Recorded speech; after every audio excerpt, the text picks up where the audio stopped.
बात करने जा रहे हैं इमार एमरेल्ड हिल्स की सोसाइटी के बारे में।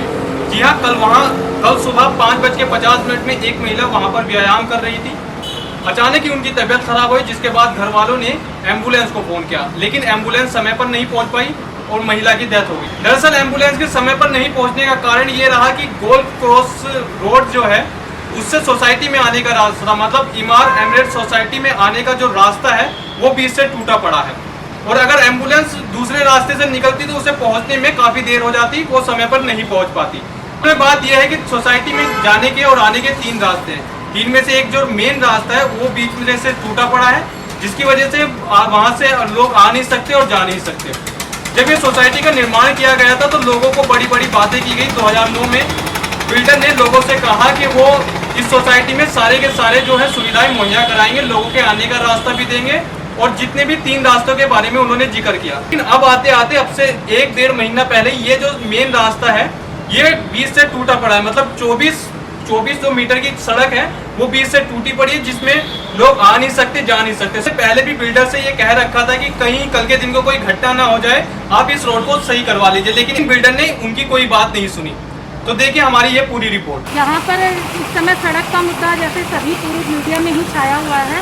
देखिए यहाँ पर ये 1 महीने पहले बारिश में ये सड़क टूटी थी, और यहाँ पर ये हालत हो गई है कि अभी हम ना कोई यहाँ पे कोई ट्रांसपोर्ट ना कोई कन्वेंस कुछ नहीं आ पाता है सही टाइम पे। अगर कोई मेडिकल इमरजेंसी हो जाए तो वो कोई फायर हो जाए, कुछ हो जाए, कोई चीज़ यहाँ पे नहीं समय पे पहुँच सकती है। और ऐसा लगता है कि प्रशासन को हमने इतनी बार बताया है, एमआर को इतनी बार बताया, पर हर जगह से हमें अनदेखा ही मिल रहा है।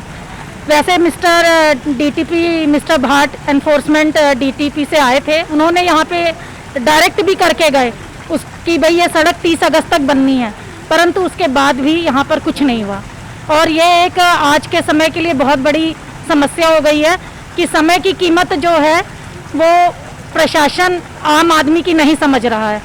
ये सबसे बड़ी बात यह है कि अगर जब रास्ता नहीं है, जो हमें रास्ता दिखाया था जिसको देखकर निवासियों ने यहाँ अपना फ्लैट खरीदा है, अगर वो रास्ता ही नहीं है तो फिर अब सर्टिफिकेट ओसी का कैसे मिल गया? प्रशासन ने तो दिया बिल्डर को, वो कैसे दिया?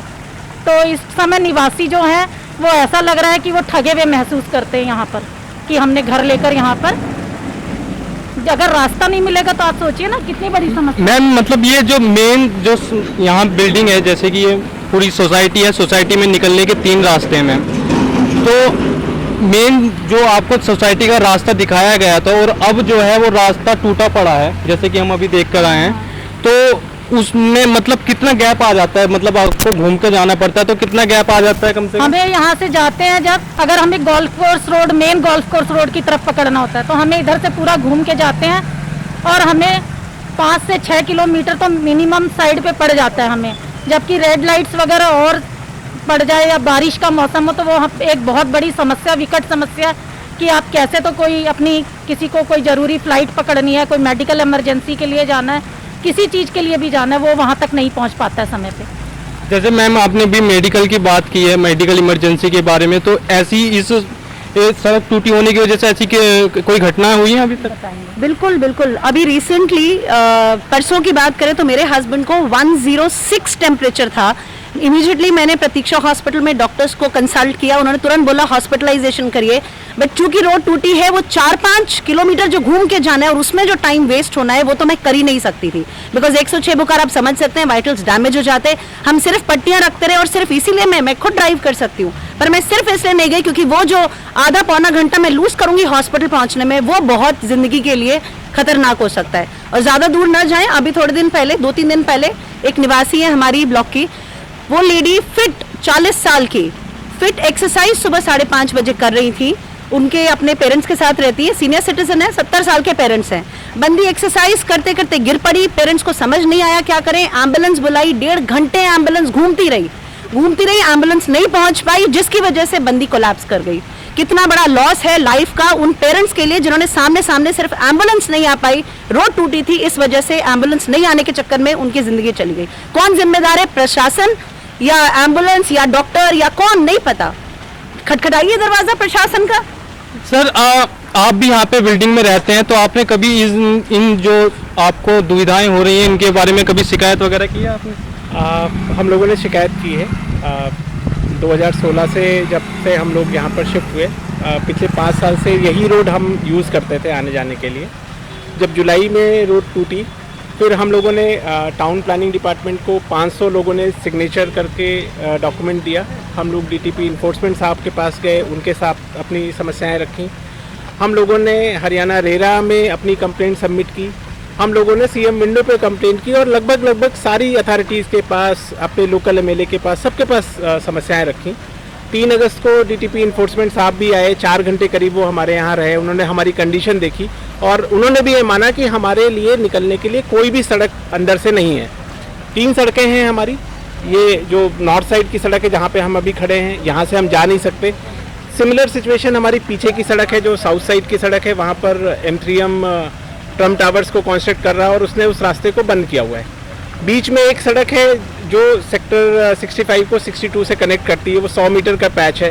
बिल्डर का कहना है कि वहाँ पे लैंड डिस्प्यूट है, तो वो भी उन्होंने नहीं बनाया।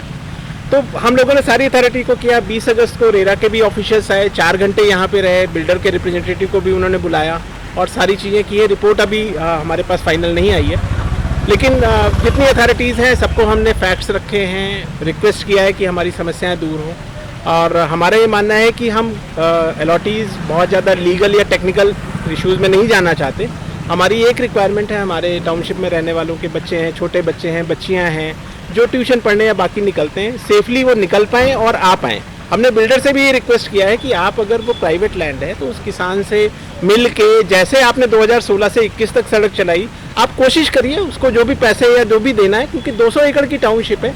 आपने इस टाउनशिप से इतना पैसा कमाया है, था पैसा कमाया है बिल्डर ने। अगर थोड़ा बहुत पैसा खर्च भी करना पड़ता है एक नोबल कॉज के लिए, तो उसको करें, क्योंकि ये टाउनशिप इन्होंने प्लान की। यही इन्फोर्समेंट अथॉरिटीज़ हैं और प्लानिंग डिपार्टमेंट की अथॉरिटीज़ हैं जिन्होंने इस सेक्टर में 24 और 60 मीटर का नक्शा पास किया, मैप पास किया। यही अथॉरिटीज़ हैं जिन्होंने ओसी दिया। तो अगर वो सड़क कभी बननी ही नहीं थी, जैसा अभी अथॉरिटीज़ कहती हैं, तो हम 2000 फैमिलीज़ कहाँ जाएं, किसके पास जाएं? तो ये जब बिल्डिंग बनी थी या जब सोसाइटी बन रही थी, ये तो आपको ये जो पूरी की पूरी जो मैप तैयार किया गया था, तो उसमें ये जो नक्शा था, सड़क का ये नक्शा था, वो मौजूद था उसमें? वो मौजूद है। जो 24 मीटर की हम सड़क की बात कर रहे हैं, ये सेक्टर 62, 65 और 65, 66 दो 60 मीटर की मुख्य सड़कें हैं, जिनके बीच में सेक्टर 65 है, उनको कनेक्ट करता है। ये प्रॉपर रोड है और टाउन प्लानिंग डिपार्टमेंट ने 2014 में ये मैप पास किया था। उनका ही अप्रूव्ड मैप है, जिसमें सेक्टर 58 से लेकर 68 तक की सारी सड़कें दिखाई हुई हैं। और वही डिपार्टमेंट जिम्मेदार है प्लानिंग के लिए भी और ऑक्यूपेंसी सर्टिफिकेट इशू करने के लिए भी। तो समस्याएं क्या आ रही हैं इस सड़क को बनाने में? समस्या जो हमें बिल्डर से जब हम कहते हैं, तो बिल्डर कहता है कि ये सड़क अब किसान बनाने नहीं दे रहा, जिसकी प्राइवेट लैंड है। जब हम अथॉरिटीज़ के पास जाते हैं तो वो कहते हैं कि अभी ऐसा कुछ रूल नहीं है कि हमें लैंड को एक्वायर करना पड़ेगा और बनाना पड़ेगा। तो हमारा अथॉरिटी से यही कहना है कि अगर रूल नहीं है तो फिर जो आपने ओसी दिया था, उस ओसी की वैलिडिटी को बिल्डर को तब तक के लिए तो सड़क बनवाएं, जब तक सड़क नहीं बनेगी। अगर सड़क नहीं बनती इस कंडीशन में, तो हम क्या करें? हम 2000 अलॉटीज़ किधर से निकलें? हम क्या यहाँ से जाएं? हम यहाँ कैसे रहें? हमने जितने भी अलॉटीज़ हैं, जितने भी लोगों का जो भी पेमेंट था, चाहे वो एक्सटर्नल डेवलपमेंट चार्जेस थे, इंटरनल डेवलपमेंट चार्जेस थे, हम लोगों ने पाई बिल्डर को चुका दिया। बिल्डर कहता है कि उसने पाई सरकार के पास जमा कर दिया। तो अगर सरकार कहती है कि उसके पास पैसा नहीं है, तो वो बिल्डर से वसूले। भाई कहाँ पर है? हमने तो सारा पैसा दे दिया। अब अथॉरिटीज़ बिल्डर के ऊपर डालती है, बिल्डर कहता है कि अथॉरिटी रिस्पॉन्सिबल है, तो हम कहाँ जाएं? तो सर, जैसे कि जब पूरा का पूरा इस जो आपकी सोसाइटी है, सोसाइटी में निकलने के 3 रास्ते हैं, तो सभी रास्तों में ये समस्याएं का सामना हो रहा है? 3 रास्ते हैं। 3 में से एक रास्ता M3M ने बंद कर रखा है, एक रास्ता बना ही नहीं है, तीसरा रास्ता जो बना हुआ था वो रोड केविन हो गई है, जिससे हम पिछले 4.5 साल से जा सकते थे। तो 3 रास्तों में से पिछले 4 सालों से सिर्फ एक ही रास्ता ऑपरेशनल था। इस जुलाई में वो भी बंद हो गया है। तो आपके मेन जो निकलने का रास्ता है वो बंद है। हम किसी तरह से टूटे फूटे रेवेन्यू जो पुराने रास्ते हैं, हम उससे किसी तरह से निकल के जाते हैं, बट ना वो चलने लायक है, ना गाड़ी ले जाने लायक है, ना वो खुद के जाने लायक है, क्योंकि उन रास्तों पे ना स्ट्रीट लाइट है, ना मोटरेबल कंडीशन में है। तो बरसात या इस तरह की चीज़ों में तो हम उनको बिल्कुल यूज़ नहीं कर सकते। और ना उन रास्तों से कोई भी बाहर का कैब या टैक्सी या ऑटो आना चाहते के लिए तैयार नहीं। मेरी बच्ची का इसीलिए ट्यूशन मैंने बंद कराया, वो कैब से, 18 साल की लड़की है मेरी, कैब से आती जाती थी, रोड केबिन हो गई, कैब वाला वहाँ रोड पे छोड़ देता है। अब वो बच्ची क्या वहाँ से रात को अकेले आएगी 7:30 बजे अंधेरे के समय? ट्यूशन बंद करा दिया, घर बैठा है बच्चा, क्या करें? तो मैम रास्ता तो बिल्कुल ऐसे ही है ना, मतलब अंधेरे में के समय आने लायक रास्ता भी और नहीं रोड होता। टूट गई है, कैब वाला वहीं छोड़ के चला जाता है। कैब कहती है मैं इससे आगे जा नहीं सकती, रोड धसी हुई है, कैब वहाँ छोड़ के चला जाता है। बच्चा क्या 1.5 किलोमीटर अंदर उससे पैदल आएगा? No street light, no safety, कैसे आएगा बच्चा? लड़की को छोड़ नहीं सकती, किसी इंसिडेंट के लिए तो छोड़ ही नहीं सकते ना भाई बच्चे को। ट्यूशन छुड़ा दी हमने, बच्चा घर पे बैठा है। हम सारे रेजिडेंट्स ने बहुत सारा फंड कंट्रीब्यूट किया, एडिशनल फंड कंट्रीब्यूट किया। आप देख सकते हैं यहाँ पर इतनी लाइट्स हैं, यहाँ पर हमने अपनी सिक्योरिटी को बनाया हुआ है कि हम सेफ्टी से रहें। लेकिन जो बाहर की सिचुएशन है वो रोड तो हमारे बस में नहीं है। अगर हमसे बन सकती होती तो हम उसके लिए भी बनाएं, अगर हमें रेजिडेंट्स की मेहनत से बन सकती तो हम अभी भी बनाने को तैयार हैं। लेकिन अथॉरिटी को रूल बनाने हैं और बिल्डर को सड़क बनानी है, पैसा भी बिल्डर को ही देना है। तो ये जो हमारे हाथ में नहीं है वो आप लोगों से है कि आप अगर अथॉरिटीज़ तक हमारी बात पहुंचाएं तो शायद वो आपकी बात सुने। हमारी बात तो उन्होंने नहीं सुनी है। पिछले कब से टूटी हुई है मैम ये सड़क? ये पिछले 1 महीने से तो हम, ये सड़क कभी भी स्वस्थ तरीके से तो कभी भी नहीं बनी थी, पर यह है कि आने जाने लायक रास्ता चल रहा था। लेकिन जब बारिश आई तो ये सड़क बीच बिल्कुल उसमें मिल गई, ढह गई एक तरीके से।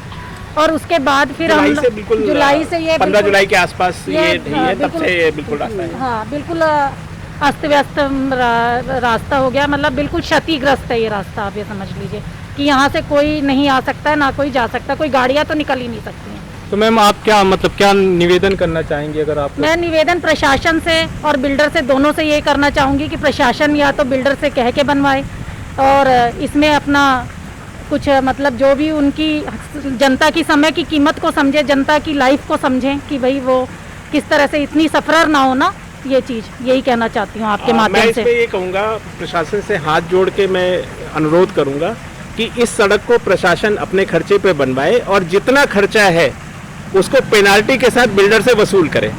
बिल्डर के ऊपर अगर वो डालेंगे, बिल्डर इसी तरह से आनाकानी करता रहेगा, वो बहाने बनाता रहेगा। इतने लोगों को ओसी मिली है, प्रशासन अगर इस चीज़ से संतुष्ट है कि हमारी कंप्लेंट जायज़ है, जैसा इन्फोर्समेंट साहब और सारे लोगों ने आके बताया है कि आप लोगों ने बिल्कुल आपकी मांग जायज़ है, तो प्रशासन अपने खर्चे पे सड़क बनाए और उस सड़क के खर्च में जितना भी खर्चा आता है उसकी वसूली करे एमआर बिल्डर से। इनकी इतनी टाउनशिप है, इतने सारे लाइसेंसेज हैं, रोज़ अथॉरिटी में इनके चक्कर लगते हैं, इनके ऑफिसर्स को पकड़ के बंद करें, जो करना है करें।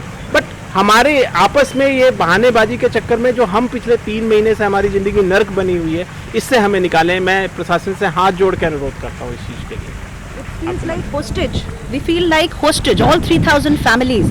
हमें लगता है हमें कहीं से काट करके बंद कर दिया गया है। पहले हम लड़ते थे हमारा अपना घर हो, आज हमारा अपना घर है तो हम रोड पे बाहर नहीं जा सकते। जिंदगी क्या हम सोशली कट ऑफ कैसे रह जाएं? तो प्लीज प्रशासन को बोलिए, आपके माध्यम से एटलीस्ट हाथ जोड़ के निवेदन है। हम सारी फैमिलीज, हम बच्चे, हम सब बहुत मुसीबत में हैं, यहाँ पर बाहर नहीं निकल पा रहे हैं। निकलने से पहले सोचना पड़ता है कैसे जाएंगे, कैसे वापस आएंगे। बच्चे ट्यूशन छोड़ के घर बैठे हुए हैं। एक ऑलरेडी हम कैजुअलिटी देख चुके हैं, एम्बुलेंस नहीं पहुंच पाई। और कैजुअलिटीज के लिए प्लीज प्रशासन बैठे ना, कुछ उठे और कुछ करे, जो जो जरूरत हो उसको करे और हमारी मांग पूरी करे। हाथ जोड़ के निवेदन है प्रशासन से। जैसे कि आपने यहाँ सोसाइटी में रहने वाले लोगों की तकलीफों के बारे में सुना, यहाँ पर 3 सड़कें हैं, तीनों की तीनों टूटी पड़ी है। मेन सड़क जो कि यहाँ से निकलने वाली है, लोगों को घूम के जाना पड़ता है और वो मेन सड़क टूटी हुई है। तो ऐसी दिक्कतों का यहाँ के लोगों को सामना करना पड़ रहा है। कैमरामैन साहिल के साथ मैं मुदित, गुरुग्राम।